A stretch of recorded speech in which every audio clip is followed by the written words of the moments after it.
Olá, queridos amigos, companheiros de estudos, de reflexões dessa nossa playlist do Livro da Esperança. Hoje chegamos na lição 72, Exterior e Conteúdo é o nome da mensagem. Estamos caminhando, né? Já nos encontramos no capítulo 21 do Evangelho segundo o Espiritismo. Agradecemos sempre a Deus essa oportunidade de estudarmos junto com Emmanuel, com essas lições trazidas por esse Espírito tão elevado, em que nos faz reviver o Evangelho de Jesus. Que as nossas mentes possam ser reeducadas, as boas leituras, as boas reflexões, cada um de nós. Um pedacinho a cada dia, um trechinho do Evangelho, um parágrafo, e iremos cada vez mais observar o quanto de luzes se estendem sobre nós. São esses bons hábitos que aprendemos a desenvolver a ponto de se automatizar em nossas vidas, fazerem parte da nossa vida.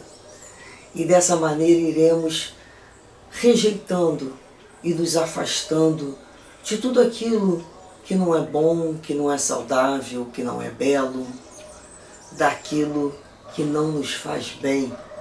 Vamos aprendendo a nos alimentar o espírito com as boas obras, contando com o amparo divino, com a proteção dos guias e mentores espirituais. Hoje, então, iremos fazer a leitura da mensagem número 72, que Emmanuel inicia no Evangelho de Mateus, no capítulo 24, em que Jesus nos adverte: acautelai-vos que ninguém vos engane. E depois Emmanuel nos traz ao capítulo 21, o item 7, e no item 21, o título: haverá falsos cristos e falsos profetas. É um capítulo razoavelmente extenso, no sentido que temos muito que estudar. E Emmanuel vai abordar no seu livro aqui 3 desses itens, e cabe a cada um de nós completar a sua leitura, né? Em casa, com seus entendimentos, em seus momentos em que possui um pequeno tempinho para realizar essas reflexões. Vamos lembrar que todo esse capítulo, Jesus vai nos orientar, quando ele fala dessa maneira, nos acautelar para que ninguém nos engane, ele vai nos orientar a respeito daquelas pessoas, daquelas criaturas que desprezam as leis, né, de Deus, que desprezam os ensinamentos contidos nessa lei. Então elas nos enganam, elas utilizam muitas vezes da lei, mas de uma lei que acaba sendo distorcida para nos enganar, para nos iludir. E de início aqui, nesse capítulo 21, em que tem o subtítulo Conhece-se a árvore pelo seu fruto, inicia com Jesus nos ensinando, através do Evangelho de Lucas, em que a árvore que produz maus frutos não é boa, e a árvore que produz bons frutos não é má, visto que cada árvore se conhece pelo seu próprio fruto. Não se colhem figos nos espinheiros, nem se cortam cachos de uvas nas sarças. O homem de bem tira boas coisas do bom tesouro do seu coração, porque a boca fala do que está cheio o coração. Sempre importante, né? Quando a gente relembra essas passagens, a gente revive esses momentos em que Jesus vai nos ensinando a observar e discernir o que é uma boa árvore do que é uma má árvore. através dos seus frutos, a cada um segundo as suas obras, né? Então a gente não pode ter a ilusão de retirar figo no espinheiro. Então às vezes a gente fica ali naquela vida com o outro esperando o que o outro ainda não pode dar. A utilidade dele, aquele momento, ele está sendo aquele momento espinheiro. Ele vai ser espinheiro a eternidade? Não, é um momento espinheiro, é um momento, né, que a gente pode falar, momento de sarça. Então cada um de nós vivemos os nossos momentos. Depois no item 4, no Evangelho segundo o Espiritismo, Kardec nos coloca a missão dos profetas. Nós vamos ler pequeninos trechos para entendermos um pouquinho desse capítulo 21, em que ele diz assim: no sentido evangélico, a palavra profeta tem um significado mais amplo e é aplicada a todo enviado de Deus com a missão de instruir os homens e de lhes revelar as coisas ocultas e os mistérios da vida espiritual. Então, o sentido profeta é esse. É aquele que revela, é aquele que instrui, né? Então ele traz uma coisa nova. É sempre no sentido do novo. Revelar, tirar o véu. Por isso nós chamamos alguém de profeta. No item 5, no segundo parágrafo, Kardec nos diz assim: aos olhos do homem comum, todo fenômeno cuja causa lhe é desconhecida é considerado como sobrenatural, maravilhoso e miraculoso. Uma vez conhecida a sua causa, reconhece-se que o fenômeno, por mais extraordinário que pareça, é apenas a aplicação de uma lei da natureza. É assim que o círculo dos fatos sobrenaturais se reduz à medida que o da ciência se amplia. Então a ciência vai nos demonstrando a lei, né? As leis físicas, as questões químicas, e tudo aquilo que a gente achava que era sobrenatural passa a ter uma explicação lógica. Em todas as épocas houve homens que exploraram certos conhecimentos que possuíam em proveito da sua ambição, do seu interesse e da sua dominação, a fim de conseguirem o prestígio de um poder supostamente sobre-humano ou de uma pretensa missão divina. Esses são os falsos cristos e os falsos profetas. A difusão dos conhecimentos faz com que fiquem desacreditados, eis porque diminui o número deles à medida que os homens se esclarecem. Olha a importância do esclarecimento. Então aquele, né, a gente falava, né, em terra de cego quem tem um olho é rei. Chegava às vezes junto a uma população sem nenhum conhecimento de nada e se utilizava ali da sua inteligência para produzir alguma coisa que, se fosse o observador, uma pessoa de ciência, uma pessoa acostumada a observar melhor, estudar, seria ali desmascarado. Porque ali a pessoa, em alguns momentos, se colocava, né, como um profeta, como uma pessoa com um dom divino, que Deus que ensinou a fazer aquilo tudo. E nada mais é do que, às vezes, estripulias, né, que a gente pode dizer, pequenas mágicas que a qualquer um pode ser ensinada. Depois, no item 6, Kardec nos dá um título: Não acrediteis em todos os espíritos. No Evangelho de João, em que Jesus nos adverte: meus bem-amados, não acrediteis em todos os espíritos. Vede primeiro se os espíritos são de Deus, porque muitos falsos profetas se têm levantado no mundo. Olha já essa advertência, e até hoje, quantos falsos profetas se levantaram? E aí aqui nos diz: os fenômenos espíritas, longe de darem crédito aos falsos cristos e falsos profetas, como algumas pessoas gostam de dizer, vem muito ao contrário, dar-lhes o golpe mortal. Não espereis milagres nem prodígios do Espiritismo, porque ele declara formalmente que não os produz. A gente passa a ter uma confiança, né, na doutrina espírita quando lê coisas como essa. Ele declara formalmente que não produz milagres, no sentido da palavra. E aí a gente passa, né, a ver que ele diz assim como a física, a química, a astronomia, a geologia vieram revelar as leis do mundo material, o Espiritismo veio revelar outras desconhecidas, aquelas que regem as relações do mundo corporal com o mundo espiritual.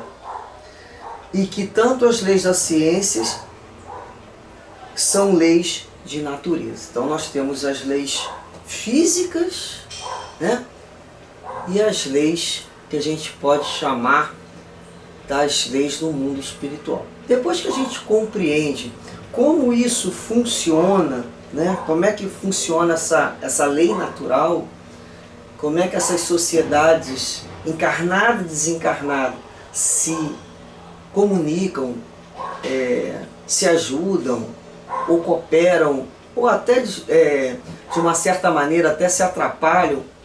Quando passamos a ter essa compreensão, tudo isso que nós dizemos que é um sobrenatural, uma coisa diferente, passamos a compreender e lidar com isso de uma forma com maior discernimento. Então, Emmanuel já nos deixa claro, né, essa questão nesse item 7. E a gente lembra também aqui da importância de estudarmos os médiuns, o livro dos médiuns, na parte a identidade dos espíritos.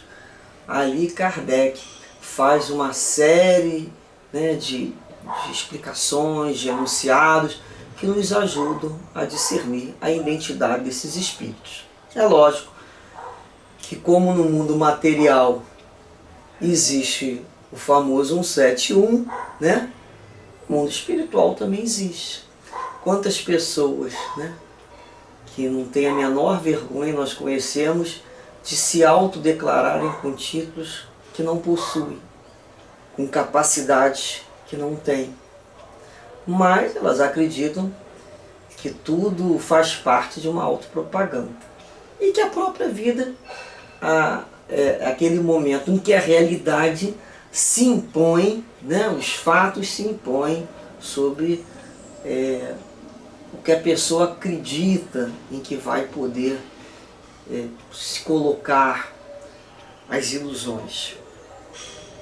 Bem, depois, ainda no item 7, no terceiro parágrafo, Kardec, né, continua nos explicando aqui, olha, que o apóstolo João, né, como lemos, nos previne quando diz: meus bem-amados, não acrediteis em todos os espíritos, verificais se os espíritos são de Deus, porque muitos falsos profetas têm surgido no mundo. Então o Espiritismo oferece os meios de experimentá-los, indicando as características pelas quais se reconhecem os bons espíritos. Características sempre morais e jamais materiais. É ao discernimento dos bons e dos maus espíritos que principalmente se podem aplicar essas palavras de Jesus. Reconhece a qualidade da árvore pelos seus frutos. E uma árvore má não pode produzir bons frutos. Julgam-se os espíritos, então, pela qualidade das suas obras, como uma árvore pela qualidade dos seus frutos. Nós já conseguimos ter um pouco desse discernimento? Temos sim. Os espíritos, né, quando eles falam aqui, principalmente nos faz perceber que são os desencarnados, são almas de homens e mulheres que desencarnaram. São pessoas como a gente. em diversos graus evolutivos. Então, ela vai produzir, ela vai dar o fruto do que está cheio o seu coração. Jesus não avisou? Ali vai sair o que ela tem dentro do seu coração. Quando nós estamos juntos, num grupo, e várias pessoas, a gente conversa com várias pessoas, diferentes situações, nós não podemos ali, pela própria conversa, pela própria escuta, perceber aquelas pessoas que têm um pouquinho mais de equilíbrio, aquelas que a gente percebe nitidamente que ainda vivem num mundo de muita ilusão, né, de sonhos, de utopias. A gente conversa com outros que têm uma visão mais ligada à sua própria família. Temos outros que são pessoas estouvadas, ou então doidivanas, né? Pessoas completamente irresponsáveis. Elas mesmas acham aquilo uma vida maravilhosa. Nós ali, pelaquela conversa, pelo que elas expõem do pensamento dela, nós já não poderíamos ir discernindo aquelas pessoas que têm afinidade com aquilo que estamos querendo e aquelas pessoas que não temos mais afinidade. Tivemos afinidade em determinados momentos da nossa vida, mas não significa que estaremos sempre com a mesma afinidade. Que bom que todos nós evoluímos, nós crescemos, e conforme o espírito vai amadurecendo o seu senso moral, cada vez mais ele quer participar de vibrações mais elevadas. Isso é natural. A gente sempre vai querer o que é melhor, o que é bom, o que é saudável. Então a gente reconhece que naquele momento tínhamos uma determinada afinidade com aquele tipo de pensamento. E a gente repara quando escuta e fala: nossa, eu já pensei assim, mas hoje em dia esse tipo de pensamento até incomoda. Porque às vezes aquilo é tão contrário da nossa maneira atual de ser, que aquilo cria até no início uma certa rejeição. Depois a gente aprende e fala assim: não, é o tempo de cada um. Eu também estive nesse tempo. Então a gente tem que ser uma pessoa cortês, educada, aprender a conviver com diversos caráteres do ser humano, sem nenhum tipo de sustos ou achando que tudo é uma grande aberração, porque não é. Somos todos filhos de Deus, cada um no seu caminho. Aí quando vemos uma criatura ainda agindo, às vezes no mal, o que nós temos que pensar? Ela ainda está nesse momento, ela ainda acredita que isso é bom para ela, porque ela não encontrou o que é melhor. A hora que ela encontrar o que é melhor, certamente ela vai mudar. Vamos aprendendo a ter o respeito, o mesmo respeito que Jesus tem por nós. Ele nunca nos violentou. Nós não temos noção de quanto tempo demoramos para que hoje pudéssemos nos unir em bons propósitos. Nos unir em torno de uma obra que traz um pensamento nobre. Não temos essa ideia. Então, o respeito pelo caminhar do outro é o mesmo que desejamos que tenham com nós. Quando nós nos abeiramos do coração alheio, precisa ser de uma forma muito respeitosa. Porque ali está entrando uma palavra chamada confiança. E não nos cabe perder o mínimo de credibilidade e confiança que podemos ter no outro coração. Porque quando a gente conquista um coração, mais fácil fica para que a gente elabore pensamentos juntos. Caso contrário, o outro vai falar assim: não adianta, que eu não gosto de fulano, não gosto de A, não gosto de B. Ou seja, ele passa a ter uma prevenção. Por melhor que aquele A e B chegue para conversar com ele com as melhores ideias, ele vai ter uma prevenção. Por isso a importância da gente não ser essa criatura, essa pedra que cria no outro o processo de prevenção. Então nós vamos observar o mundo em que vivemos, os diversos caráteres, vamos conviver com ele nas nossas famílias, nossos locais de trabalho, na nossa casa espírita, na nossa rua, nos nossos locais que socializamos. Eles estão ali. E aí a gente vai olhar e vai falar assim, olha que interessante. Nós estamos todos numa mesma escola, planeta Terra. Mas cada um na sua série correspondente. Uns porque são mais antigos, outros porque já se comprometeram muito com a lei e a vida vem de uma forma mais séria, que não dá para ele brincar tanto mais. Aquele outro já é aquele espírito mais dócil, mais disciplinado e que quer aprender. Cada um tem uma história, né? Todas são histórias bonitas quando olhamos para trás e não temos vergonha da nossa história, da nossa vida. O que precisou acontecer para que hoje estivéssemos aqui em torno de um evangelho. Nós sabemos que a maioria, né, chega a esse momento reencarnatório pela dor. Não só dessa reencarnação, mas de outras. Então, sabemos que geralmente o caminho inicial é de dor, é de sofrimento, é de aflição. É quando se fala, chega, né? Vou tentar entender por que sofro tanto. E aí a criatura começa a observar que a dor é apenas a consequência da escolha das suas sementes, dessa árvore. Então nós queremos ter os bons frutos, mas vamos precisar plantar, então, das boas sementes. E Emmanuel nos diz assim nessa lição: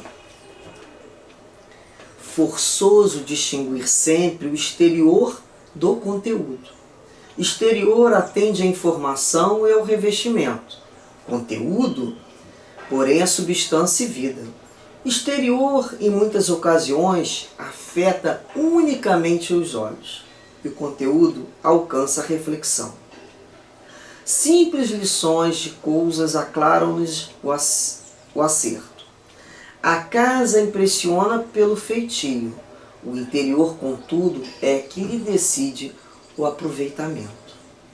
A máquina atrai pelo tipo, e a engrenagem, todavia, é que lhe revela a função. O exterior consegue enganar. Um frasco indicando medicamento é capaz de trazer corrosivo no seu conteúdo, né? Uma bolsa aparentemente inofensiva pode encerrar, né? Guardar ali uma bomba.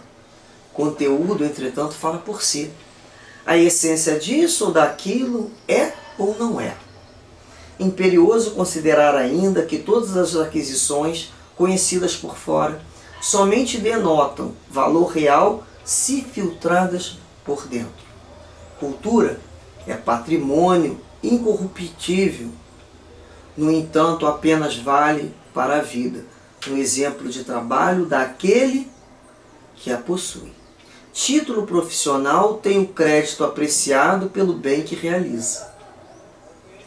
Teoria de elevação não vai sem prática. Música é avaliada na execução.